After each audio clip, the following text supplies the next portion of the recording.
নমস্কার বন্ধুরা, আমি অরিন্দম চলে আসলাম আজকে এই মুহূর্তে বিরাট বড় একটা ডিএ আপডেট নিয়ে। রাজ্য সরকারি কর্মচারীদের ডিএ মৌলিক অধিকার নয়, সুপ্রিম কোর্টে অবস্থান জানালো রাজ্য। বুধে বলবে মামলাকারীর পক্ষ। সোমবার ডিএ শুনানিতে শীর্ষ আদালত প্রশ্ন তোলে, কেন সময় টাকা দেওয়া হলো না। রাজ্য সরকারের তরফে জানানো হয়, আদালতের নির্দেশে তারা কার্যকর করতে চায়, কিন্তু সময় লাগবে, কারণ 25% বকেয়া ডিএ মেটাতে প্রচুর অর্থের প্রয়োজন। এইদিকে দুর্গাপুজোয় টাকা দিচ্ছে, সেক্ষেত্রে তো কিছু লাগে না। মর্গ ভাতা নিয়ে মঙ্গলবার শুনানি হবে বলে জানিয়েছিল সুপ্রিম কোর্ট। সেই মতো দিনভর মামলার শুনানি হলো বিচারপতি সঞ্জয় কারোল এবং বিচারপতি পি.কে. মিশ্রের বেঞ্চে। সোমবার আদালত জানিয়েছিল, মামলার সঙ্গে যুক্ত সব পক্ষকে মঙ্গলবারের মধ্যে প্রস্তুত থাকতে হবে। মঙ্গলবার রাজ্যের বক্তব্য শোনে দুই বিচারপতির বেঞ্চ। রাজ্যের তরফে মূলত তিনটে যুক্তি দেওয়া হয়। এক, ডিএ রাজ্য সরকারি কর্মচারীদের মৌলিক অধিকার নয়। দুই, ডিএ নিয়ে রাজ্য সরকারি কর্মচারীদের আইনি অধিকার নেই। তিন, রাজ্য অবস্থা বুঝে সব দিক বিবেচনা করে ডিএ দেয়। রাজ্য কিসের ভিত্তিতে ডিএ দিতে চায় তা জানতে চান বিচারপতি পি.কে. মিশ্র। রাজ্যের আইনজীবীদের বক্তব্য শুনে তিনি বলেন, ভোক্তা মূল্য সূচক সিপিআই, কনজিউমার প্রাইস ইন্ডেক্স মেনে না দিলে কোন অঙ্কে ডিএ দিতে চায় রাজ্য। মঙ্গলবার রাজ্য সরকারের বক্তব্য শুনেছে শীর্ষ আদালত। বুধবার ডিএ মামলার শুনানি আবার হবে, মানে আজকে। এই দিন মামলাকারী অর্থাৎ রাজ্য সরকারি কর্মচারীদের বক্তব্য শুনবে সুপ্রিম কোর্ট।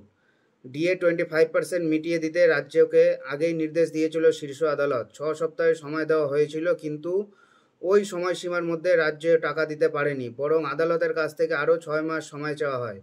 সোমবার সেই সংক্রান্ত শুনানির আদালত প্রশ্ন তোলে, কেন সময়ে টাকা দেওয়া হলো না। রাজ্য সরকারের তরফে জানানো হয়, আদালতের নির্দেশ তারা কার্যকর করতে চায়, কিন্তু সময় লাগবে, কারণ 25% বকেয়া ডিএ মেটাতে প্রচুর অর্থের প্রয়োজন। সেই অর্থ জোগাড় করতে সময় লাগবে। সুপ্রিম কোর্ট অন্তর্বর্তীকালীন নির্দেশ পুনর্বিবেচনার আর্জি জানিয়েছিলেন রাজ্যের আইনজীবী। সোমবার আদালত জানতে চায়, ডিএ মামলার শুনানির জন্য কোন পক্ষের কত সময় লাগবে।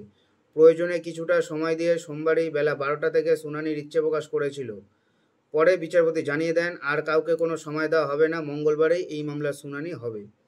গত 16ই মে রাজ্য সরকারি কর্মচারীদের বকেয়া ডিএ 25% মেটানোর নির্দেশ দিয়েছিল আদালত। রাজ্যের তরফে প্রবল আপত্তি জানিয়ে বলা হয়েছিল, লক্ষ লক্ষ কর্মচারীকে বকেয়া ডিএ 25% দিতে গেলে বিপুল পরিমাণ অর্থের প্রয়োজন হবে। 2025-26 অর্থবর্ষের বাজেটে এমন কোনো বরাদ্দ নেই। রাজ্যকে যদি এই অর্থ দিতে হয়, তাহলে ঋণ নিতে হবে, যার জন্য কেন্দ্রের অনুমতি দরকার। এই প্রক্রিয়া সময় সাপেক্ষ। তাছাড়া রাজ্যের যুক্তি ছিল, ডিএ বাধ্যতামূলক নয়, ঐচ্ছিক বিষয়। এটি কর্মচারীদের মৌলিক অধিকার নয়, তাই কেন্দ্রীয় হারে ডিএ দিতে বাধ্য নয় রাজ্য।